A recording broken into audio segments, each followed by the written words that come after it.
Assalamualaikum warahmatullahi wabarakatuh. Selamat malam sahabat pecinta ilmu. Pada malam hari ini kita akan belajar dan berdiskusi tentang salah satu tokoh filsafat bahasa yang bernama Gilbert Ryle. Dan telah hadir di tengah kita narasumber kita pada malam hari ini, yaitu Bapak Imam Mas Arum, yang nanti akan memberikan penjelasan yang akan membedah siapakah sebenarnya tokoh filsafat bahasa ini. Langsung saja, mari kita sapa beliau, Bapak Imam Mas Arum. Selamat malam, Pak Imam. Selamat malam. Ya, bagaimana kabarnya malam hari ini? Alhamdulillah sehat. Ya, alhamdulillah. Baik Pak Imam, langsung saja. Malam hari ini kita ingin tahu lebih banyak siapakah sebenarnya tokoh filsafat dan guru besar ini yang bernama Gilbert Ryle ini. Terima kasih Hujan atas pertanyaannya. Sahabat pecinta ilmu, mengenal sosok Gilbert Ryle adalah seorang filsuf dari Inggris. Beliau ini lahir di Brighton, Sussex, Inggris pada tahun 1900, dan beliau ini adalah sosok filosof yang sangat menarik. Karena apa? Beliau ini adalah sosok mahasiswa yang belajar di bidang filologi di Oxford University dan akhirnya pun juga menjadi guru besar di tempat itu juga. Nah, beliau ini menjadi guru besar di Oxford University pada tahun 1945. Kemudian pada tahun 1947 beliau menggantikan Moore untuk memimpin sebuah majalah yang bernama Mind. Sampai kemudian pada tahun 1971. Gilbert Ryle ini berkarir dan menghabiskan karirnya ya di Oxford University ini, yaitu sampai kemudian beliau pensiun pada tahun 1968. Gilbert Ryle dia memiliki gaya berfilsafat mengikuti kaidah yang diikuti oleh para pendahulunya, yaitu Wittgenstein. Namun demikian, yang menarik lagi adalah beliau ini adalah sosok filosof yang memberikan kritik tajam kepada dualisme filsafat atau dualisme keilmuan yang disampaikan oleh Cartesian. Dan ini menjadi karya monumentalnya beliau, yaitu berani memberikan kritik kepada para pendahulu atau kepada para senior-seniornya.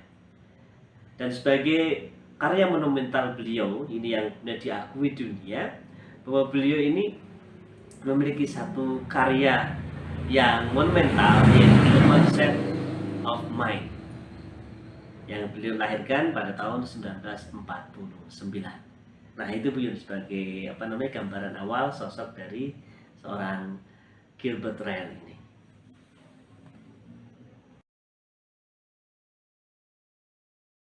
Baik, terima kasih Pak Imam atas penjelasannya tadi. Tokoh ini luar biasa sekali. Berikutnya adalah bagaimana pemikiran-pemikiran dari tokoh filsafat ini, Gilbert Ryle ini. Silakan dijelaskan lebih lanjut, Bapak. Terima kasih, Bu. Baik, para pecinta ilmu. Jadi ketika berbicara terkait pemikiran, ini menjadi sesuatu yang menarik karena inilah yang akhirnya menjadi pembeda antara seorang filosof dengan filosof yang lainnya. Gilbert Ryle ini dia memiliki sebuah pemikiran bahwa beliau ini memadukan antara prinsip dalam atomisme logis dengan filsafat bahasa biasa. Nah, bagaimana cara memperolehnya atau kemudian memadukannya? Ya tentu dengan melakukan proses analisis bahasa. Nah, Gilbert Ryle sendiri ini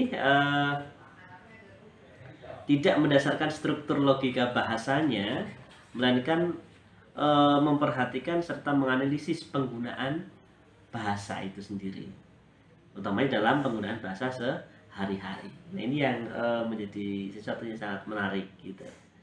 Nah, dalam perjalanannya yang perlu dipahami bahwa seorang Gilbert Ryle ini dalam hal konsep dasar filsafatnya, dia ini mengikuti mazhabnya Wittgenstein. Tapi dalam konsep analisisnya dia mengikuti Moore. Jadi ini jadi satu yang sangat menarik. Artinya apa? Bahwa Gilbert Ryle ini walaupun dia punya pemikiran yang baru, tetapi tetap dia punya patron filsafat. Artinya ada yang menginspirasinya. Ya, setidaknya tadi antara Wittgenstein dan Moore tadi sebagai inspirasi dalam baik hal filsafatnya maupun analisisnya. Nah, ini yang menjadi sangat menarik Bu Yun. Jadi terkait seorang Gilbert Ryle ini dalam pemikirannya, di satu sisi dia punya konsep yang beliau ingin menggabungkan tadi antara atomisme logis dengan filsafat bahasa biasa dengan proses analisisnya tadi. Kemudian pada satu sisi ternyata beliau juga terinspirasi dari seorang atau dua orang tokoh filsafat sebelumnya, yaitu Wittgenstein dan Moore. Nah, ini menjadi garis bawah penting terkait bagaimana pemikiran seorang Gilbert Ryle ini. Begitu Bu Yun. Terima kasih. Wah, luar biasa sekali ya pemikiran dari filsafat ini. Berikutnya adalah apa yang dimaksud dengan kategori mistik menurut Gilbert Ryle ini?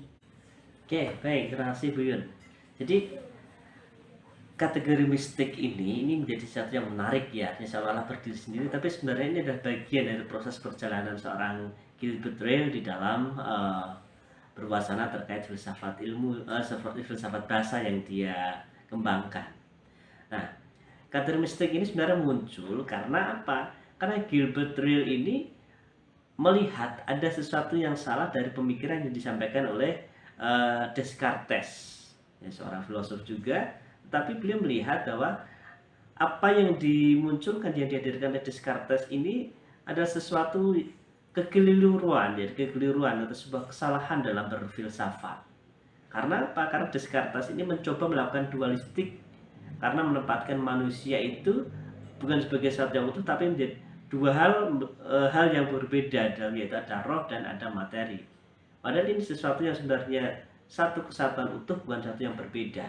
Tetapi Descartes menempatkan sebagai satu yang berbeda. Nah, ini yang kemudian disebut oleh Ryle sebagai kategori mistik. Nah, ini artinya apa? Bahwa ketika berbicara tentang kategori mistik ini, berangkat dari itu tadi menjadi sebab awalnya kenapa ada kategori mistik, maka sebenarnya Gilbert Ryle itu ingin melihat sebuah fenomena kekeliruan yang sering terjadi di filsafat, dan kemudian ingin mengembalikan fenomena-fenomena kekeliruan itu ke dalam Ryle yang benar. Kalau bahasa Gilbert Ryle itu adalah kembali kepada filsafat bahasa biasa, artinya sesuai dengan aturan logis atau kaidah berfilsafat yang semestinya. Nah, itu sebenarnya yang dipahami tentang hakikat kategori mistik yang kemudian dihadirkan oleh Gilbert Ryle. Nah, itu yang kemudian perlu kita garis bawahi. Jadi memang tidak semata-mata ada muncul istilah baru, tetapi memang itu tadi ada sebab musababnya ya. Ketika kemudian seorang Gilbert Ryle ingin mencoba mengomentari atau mengkritik pemikiran dari seorang Descartes tadi. Begitu Bu Yun. Terima kasih. Baik, menarik sekali penjelasannya Bapak. Dan berikutnya pertanyaan yang ketiga adalah apa saja karya-karya dari Gilbert Ryle ini? Baik, terima kasih Bu Yun terkait karya-karya Gilbert Ryle.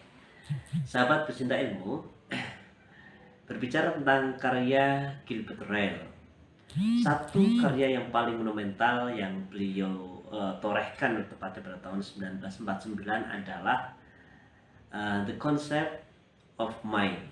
Ini karya monumental beliau yang kemudian menjadi rujukan para filosof-filosof bahasa kemudian. Kemudian karena beliau ini juga aktif dalam memberikan ceramah-ceramah atau memberikan perkuliahan-perkuliahan di Cambridge University, maka kemudian ceramah-ceramah beliau ini kemudian dibukukan ya, dan diberi judul Dilemas. Kemudian berlanjut terus karena beliau juga bertumbuh berkembang. Kalau tadi Dilemas itu pada tahun 1954 ya dibukukan. Kemudian pada tahun 1966 beliau memberikan sebuah catatan khusus terkait tokoh filsafat Yunani, yaitu Plato, dalam karyanya yang berjudul Plato's Progress. Ini juga menjadi karya yang sangat monumental dan menarik.